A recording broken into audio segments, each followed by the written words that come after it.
So as I said, finding a table, please. You're very welcome to pull the table into the centre. You are going to need to be able to see the screen. So particularly the table over here, might want to drag your table in. Oh yeah, that's me. You'll probably be right.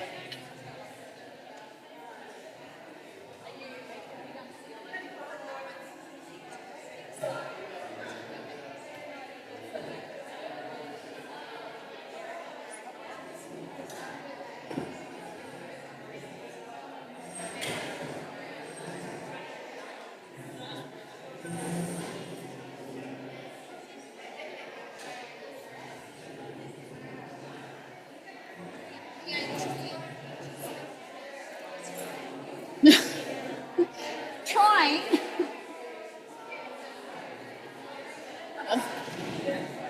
I've got to do all the writing yet. Like I've almost finished the actual gathering all the data. But... Sorry.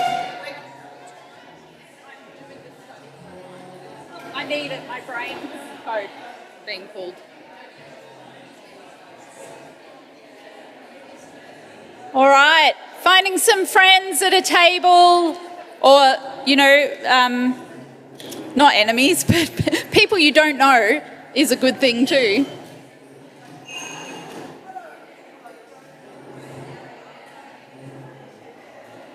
And you can fish out of your bag your suitcase too.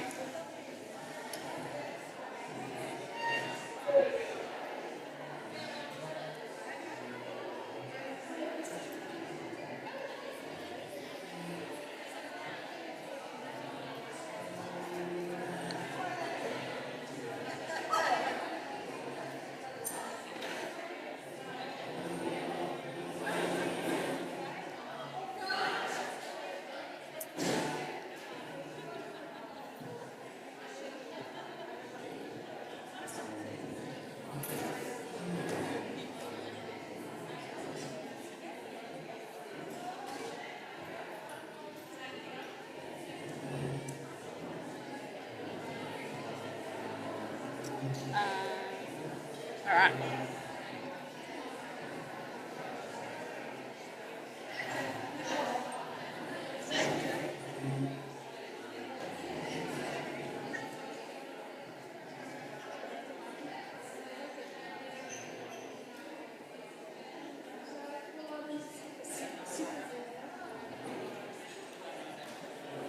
If you're looking for a table, there's plenty of space over this side of the room. Join the friendly folk over here.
All right, let's get cracking. If everyone can listen up. Janet, did you want to start by saying anything, or should I launch straight in? Okay. All right, I think I can... Oh, there's me. Are you speaking to that?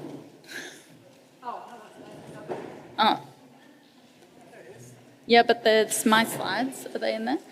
Oh. No? Ah! All right, that's all right. We're going to try and find some slides. If we don't, I did bring my laptop. We can sort it out. But we can get started without it. So, most of this session is not going to be me talking, it's going to be you talking to each other. But after listening to everyone this morning, I just wanted to say a couple of words first. This is really weird, talking to empty chairs and everyone over there, but anyway.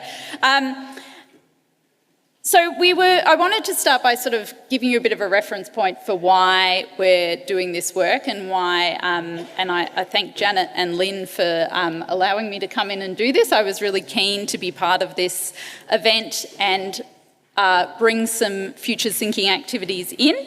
So why talk about futures thinking? Why spend this time? We've heard a few people talk about sort of what to do and where to go, and I see futures thinking as an opportunity to address the poverty of imagination that exists in decision making, in imagining what can come next, what could be better, what could be different, how could we create a world that looks different from what we know today.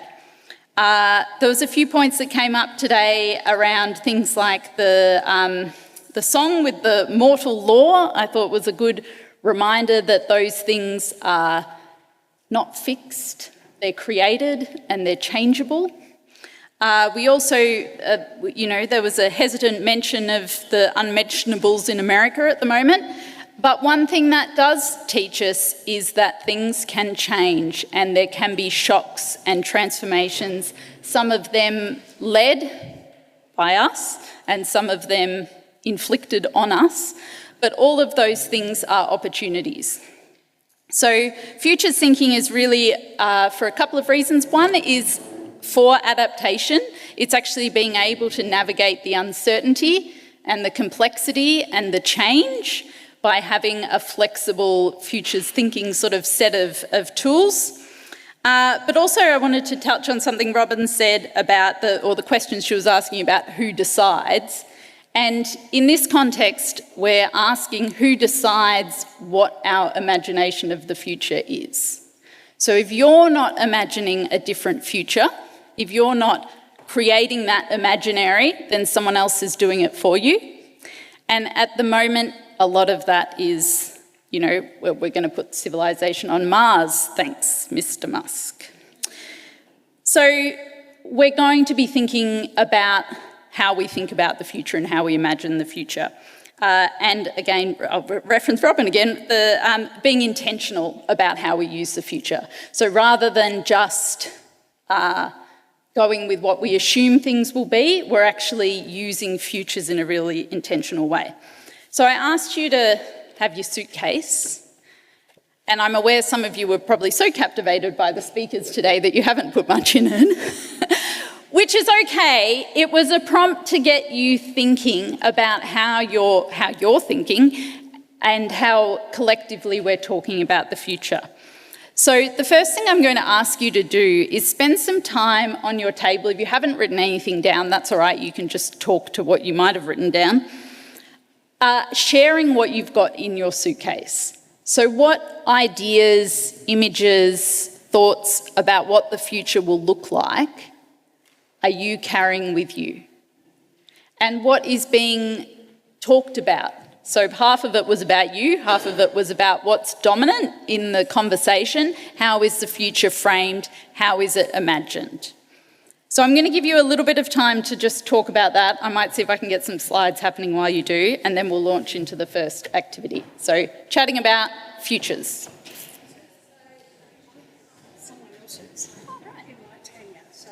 Tanya's future. Tanya's future is empty, ready to be shaped.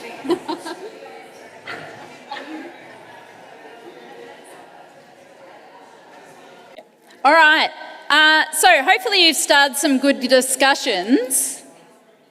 On your table, there's two pieces of paper, so you can, if you want to split into slightly smaller conversational groups, if that works, you can, otherwise you can keep it together. So I want you to find the one that says compost and seeds. So, well, yeah, there's two on each table, I think, so if you want to work together or separately, you can. But what I want you to do now is start categorising, I suppose, or depositing your futures into either the compost, something that might need to be broken down and repurposed, old unhelpful ideas that are holding back change. And so these might be ones that you carry, or they might be dominant discourse that's happening in the media and in the political landscape. So they can go in the compost. But then what are the new, exciting, helpful or possible ideas that could enable something different? And put those in the seeds. So the seeds don't have to be something that's already happening. They can be entirely new ideas. And you can keep adding to those. So they don't have to be something that you've discussed already today. So filling up your compost bin and your seed bucket is the first activity. Yes.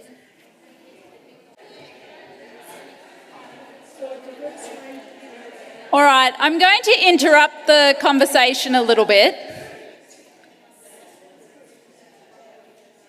I can hear and see some really rich conversations happening. But I think there's also a challenge to sort of struggle to identify what's a future and what's a story. And so what we're going to do is work through this process of causal layered analysis, which is not created by me, it's by Ina Yatala. So on the other page that you have, the one with the iceberg on it, we're going to focus first on the problematic futures or the problematic ideas. So that's the compost side of the sheet, by the way, the left side. So you're going to start on the left side. And if we think about the problem frame as insufficient action on climate change mitigation and adaptation, that's the overarching problem. But what I'm going to invite you to do on your table is actually to sort of hone in on one specific aspect of it.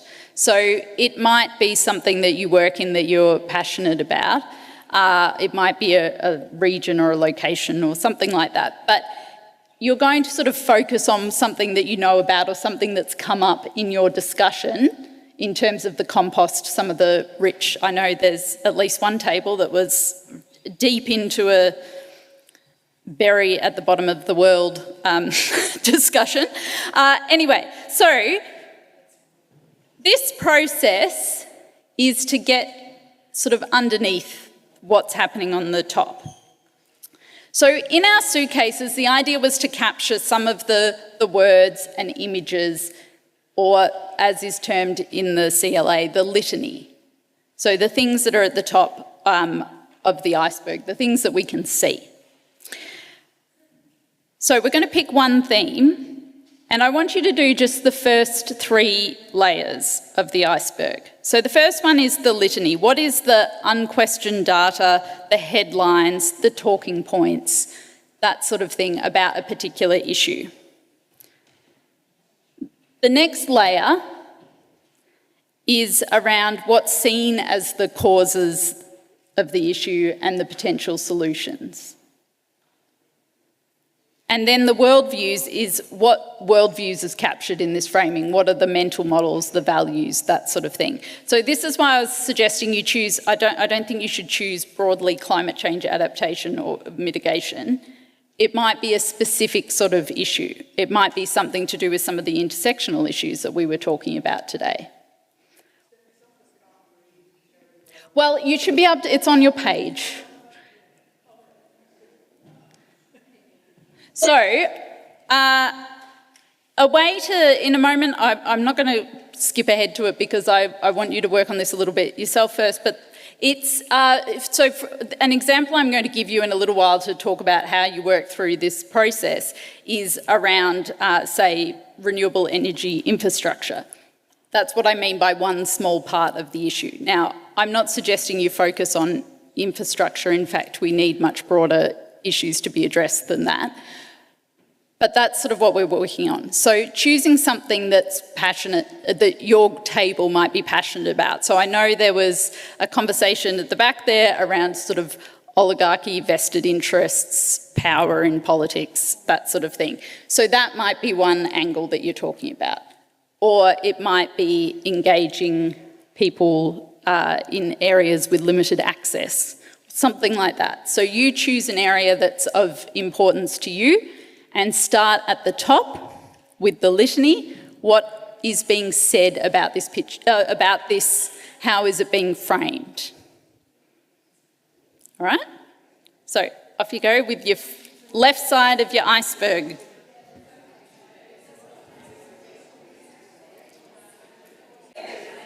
All right. I know some groups are still getting through the layers, and that's all right. But I'm going to explain the next step. So if you listen up for a moment. Thank you. So down the bottom is a layer that says myths and metaphors. And this can be quite a hard layer to get to. But I know there's some linguists, at least in the room, that will be very good at this. So the metaphors can be things that we talk in, or we even think in, that can create possibilities, but can also limit possibilities. They can also illuminate and focus our attention on on particular things, and obscure others, and influence our thinking and acting. So metaphors are particularly prevalent in how we talk about futures because it's something we haven't experienced. So we can't talk about it directly, we talk about it metaphorically. I've put some examples of metaphors up here in terms of how they might enact. So the first three are pretty clear, you'd be familiar with those. The last one that you might be able to see over here says COVID management as war. And I think this one's a really good one for us to talk about now in terms of how things are framed and how that influences action. So if you take the idea that COVID management looked at as a war, which is interesting when we were talking about violence before, as a way that the management of the virus was undertaken. And you saw that really in terms of language, like we had frontline workers, we had the vaccine as the silver bullet. I don't know if you had it elsewhere, but in Victoria we had the arm yourself ad. Right? There was a lot of, which was, I'm pointing to, because it was, vaccinate, arm yourself. So there was a lot of language around that. And it was very effective, you could argue, in mobilising people to sacrifice for the greater good. So it was this we're in a time of sort of war, we'll sacrifice, we'll, do what we have to do, we'll follow the rules kind of thing. But it really let our leadership in Australia down later on when there wasn't a victory to the war. So we didn't have a clear end point. We didn't have a battle at the end that we all, could celebrate the victory of. It was this slow petering out of things. So that metaphor sort of fell down.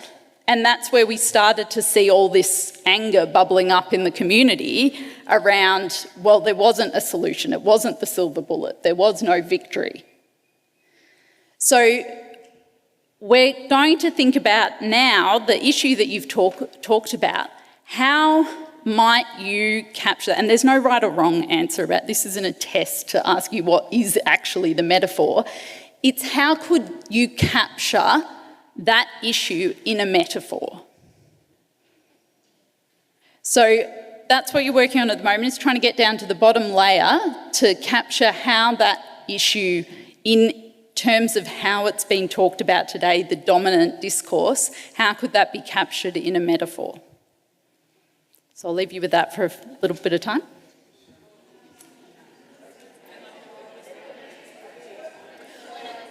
All right, I'll interrupt you again, if I can, and we'll move to the next slide. Each group's at a very different place in this process, and that's completely fine. I'm going to keep going because It will either help you move on from where you are or enable you to sort of get to the next stage. I'm just going to show this briefly because the idea developed by Inia Teller of the causal layered analysis is about getting to that bottom level, to the myth and metaphor, and then changing it. So you change the metaphor, you change the story to enable the changing of the future. So this image here, for those that might not be able to see it very well, it's got the iceberg going and the arrows going down the layers, and you get to the bottom, you flip the metaphor, and then you go back up. And so that's the next step in what we're going to do. But let me just give you an example, if we can move to the next slide. So this is what I was talking about before about the energy infrastructure. So this is just one I've done as a bit of an example. So if you think about the traditional approach or the existing problem, so the litany might be around energy security, service availability, demand, cost at the moment, obviously is a big part of the conversation. And that leads to processes to manage the system around grid management, expanding the grid, meeting peak demand, that's the priorities of the actions, and so on. The worldviews could be considered individualism, consumption, no limits, energy rights, and so on. And a metaphor for that might be life support, as in you've got to be, like if you turn off the life support, turn off the energy, it's like all crumbles, right? We've got to keep pumping it up and keeping the life support on. An alternative metaphor, if we want to change that, might be the community garden.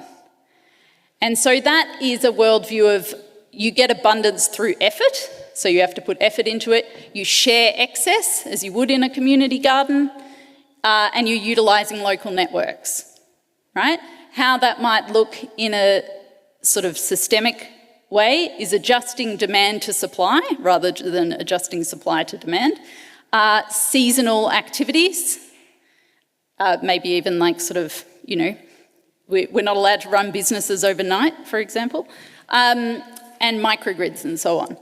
And so then the litany becomes supply and sunny weather sees activity peak. So this sort of celebration of the sun's out, we're doing heaps of stuff, right?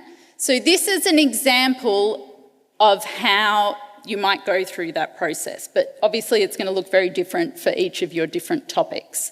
So if you haven't got to that level yet, all the way down on the left-hand side of the page, that's all right. You can use this now because you know where you're going. But if you've already worked that out, now's your opportunity to come up with an exciting new metaphor that can capture a different way, a different story to tell. So, go for it. All right, we're going to keep going. And if we can go to the next slide. Other way. Oh, hang on, no, that's all right, sorry. All right. So you've been on a journey down the iceberg and hopefully you made it back up the other side. And I want for a moment I've put in the vision that was sent out with the information at the start of the festival, and to actually think about what it takes to imagine this future, to see it. So we're trying to picture something where women have changed the status quo, not we're on the way there. We're trying to imagine a future where it has been changed and created local, national and global action. So if we go to the next slide for me. I want to introduce, and I mentioned this briefly earlier, the idea of post-utopian futures, which comes from Bridget McKenzie, not the Australian politician, the director of the Climate Museum in the UK, I really like this term of the post-utopian future, because I think we can very easily, and she's got the image there, flip between the binary. We have the utopian stories and dystopian stories. And sometimes when we talk about futures, we get a set of scenarios, nearly always 4, and we have these 4 different scenarios to look at. But what Bridget McKenzie advocates for is post-utopian futures. And that's the idea of keeping multiple possible futures alive, plural futures. So that means there isn't one future. And if we're talking about intersectionality, having plural futures is really important, because what is one person's utopia is not necessarily another person's utopia. So what I'm going to invite you to do is think about how we can all feed into this tapestry of post-utopian futures. So how we can all have stories and ideas of possible futures that build on each other and enable and contribute to this broader fabric. So instead of trying to picture one solution, I would argue that's probably something that needs to go in the compost bin, that there's one grand solution and often one hero that's going to solve it all. That it's this collection of post-utopian futures that can all come together. So it's going to be, it can be messy, sometimes contradictory, but we need to sort of be comfortable to work in that space. So post-utopian stories can provide a piece in a very complex puzzle, allowing us all to work towards a more sustainable and just future. At the moment, the stories that we hear about the future are heavily skewed to the dystopian.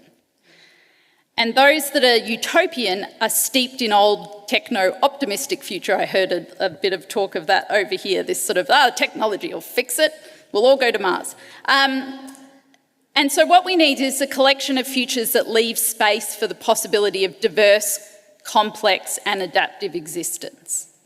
So if we can go to the next slide. Your activity now is to try and create a story for that future. I want to, take over Hollywood a bit here. We have so many speculative futures floating around the world, but so many of the dominant ones are dystopian, and there's one example. So I'm inviting you to create a post-utopian future. So it's not a utopian one. I'm not asking you to solve everything. It's a post-utopian one. It's one piece of the puzzle that's more open. So what you've come up with a metaphor, hopefully, a new metaphor. I'm going to invite you to imagine that as a story.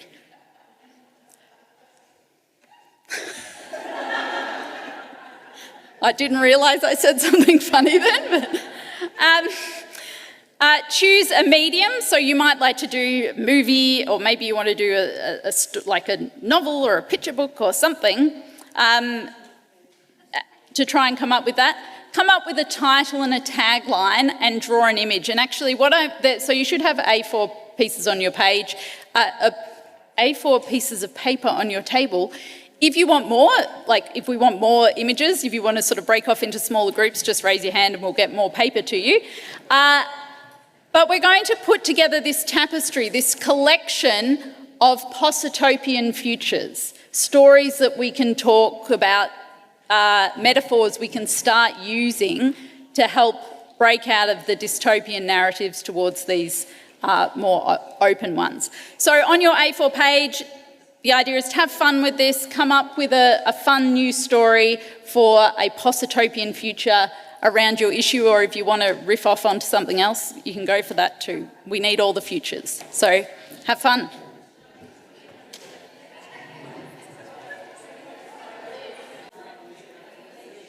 Okay, everyone. I'm getting the sense from a few people that it is getting very late in the day and energy levels are dropping. And also that you've been given a very hard task for the last thing in the day. And I think that's important to acknowledge how difficult imagining something different is. It's really hard, and it's something that needs work and needs ongoing effort to be able to imagine different futures. However, I know there are a few ripper stories out there, so I'm going to invite those tables that have come up with a story to come and share it. Remember, we're not trying to find the best one, we're trying to find a collection of stories that can all weave together. So I can see Tanya's hopping up. No. Maybe, did we get to a story over here in the end? Did we? Oh, yep. So please come and share your story and let's start building this tapestry. Ooh. Oh, okay. Well, we created a wonderful story, and here it all is. It's about the mother world, and we have a creek here that goes down to the confluence. We have people talking from their hearts, not their head. So the head of the family, the head of the organisation, gone. The heart. And when you have conflict, someone who's happy and someone who's not, they then talk to another person who's got a fine heart. The fish return, no plastic bags. You all sit round at a table and talk to one another. You go for walks on Saturdays around the creek. You have cups of tea. There's no fossil fuel, so there's no plastic. See? Plastic, gone. We have football ovals have vegetables growing around the outside of them, and the goalposts can take big washing that needs to be dried. And here on Saturday nights, you sit around and you have these placemats that are actually pages from the Charter. So you can eat your meal and read about the Charter with your friends. Thank you.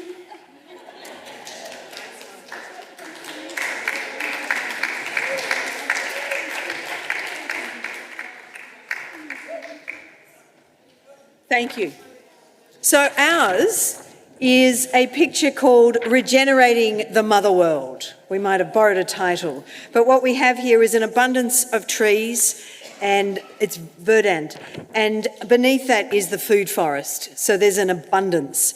We of course have water, because without water we have no life, and we have fire because we know that that keeps us warm. And here the subtitle is Dancing into a Regenerative Future, so that we're celebrating. And I was inviting the girls to get up and do the maypole.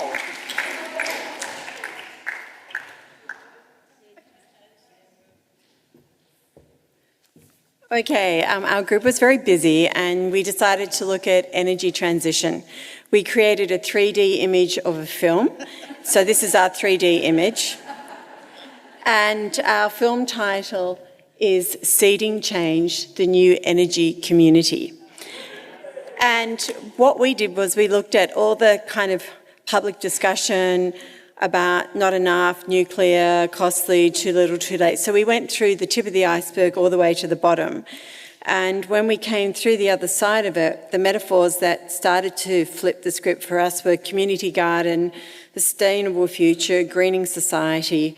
Our worldview was sharing resources, our local view was working together, being collaborative, and believing that we can be the change. We looked at systems and how flexible systems, the introduction of more battery storage, working together in eco-societies within rural and metro would actually help us build more capacity. So it was all systems go to have a good supply to meet the demands we need in the energy transition by going through the sustainable systems to this film. There you go.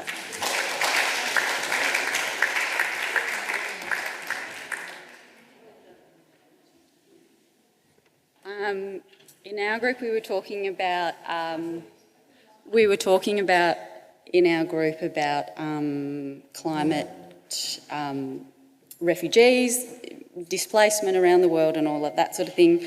And so we had our sort of metaphor. Initially was this kind of Australia as a fortress. We don't like to let other people in.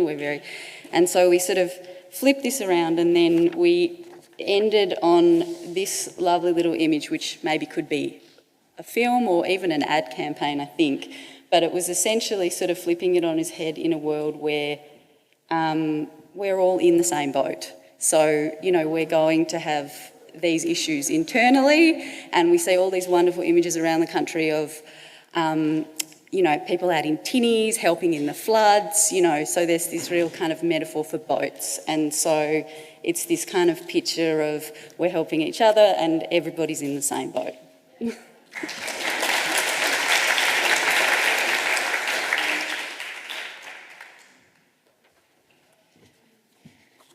So our group up here looked at the reliance on fossil fuels, and we've come up with Well, I don't think we decided on a film or a poster. It's a pretty strong message for a demographic that's not here. No more Band-Aids.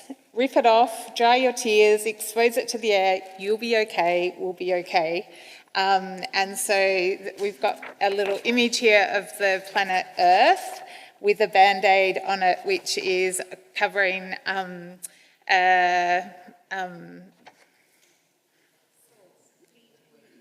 sorry? Wounds, yes. Which is basically the fossil fuel sort of mines and whatnot, and it's bleeding, little Australia there, and so it's sort of looking at that. We also had a alternate version that if this was a movie would have two pilots and test the audience, and the other one was some poor little male boys falling over and feeling very sad about having to move from fossil fuels to renewables. But anyway, no more Band-Aids, rip the Band-Aid off.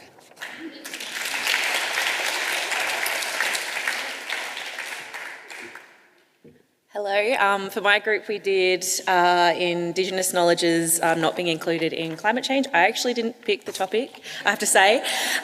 What we've come up with was woven hearts, braiding our futures with two-way knowledges. So we were talking about how Western knowledge and science and First Nations knowledges can come together and be braided for, from our hearts to make that better world and future in the middle. Thank you.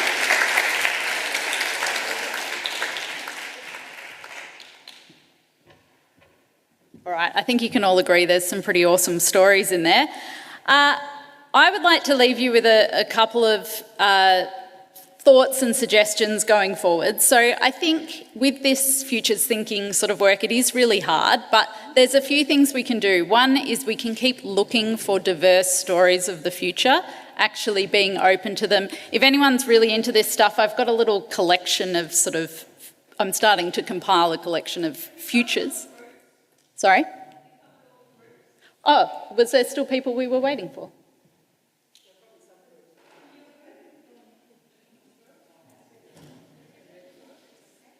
Sorry, you want to do yours? Yeah, please.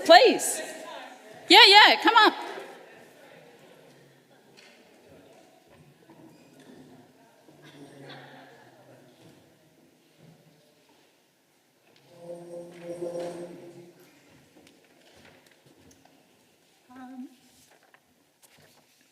All right, now the pressure's on, isn't it?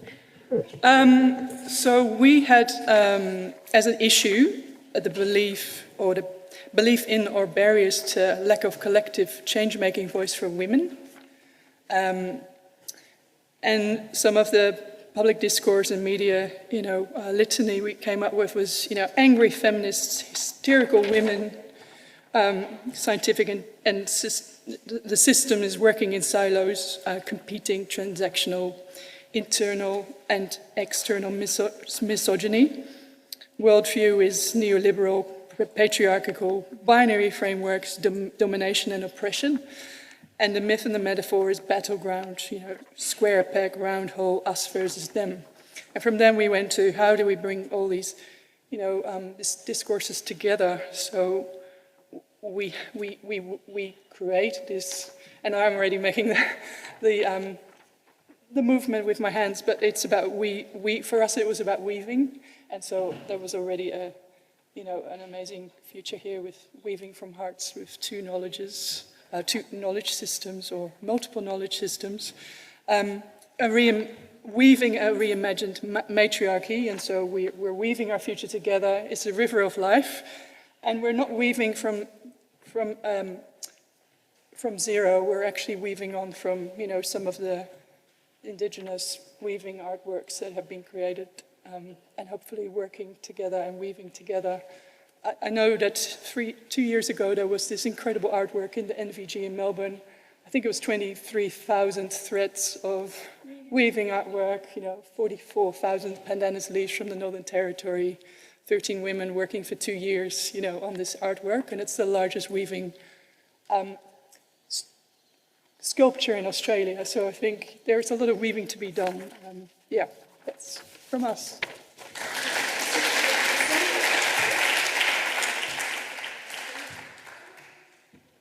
Are there any others?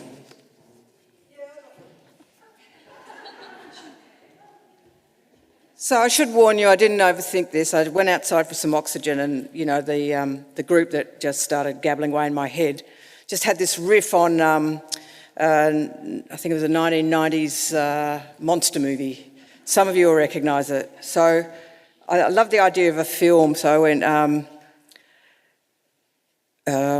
it's called Earth 2, Earthrise. This time it's interpersonal.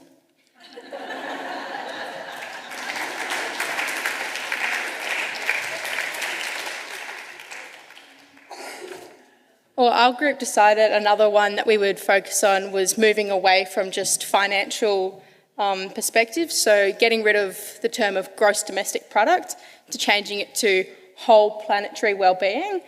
And we thought of like a movie title, The Fall of Elon Musk and the Rise of Vivian, coming soon.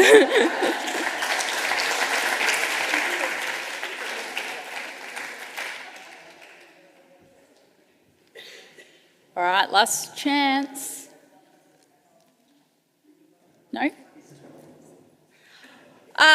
So I will invite you from here to, yes, keep looking for these alternative stories and alternative visions of possible futures.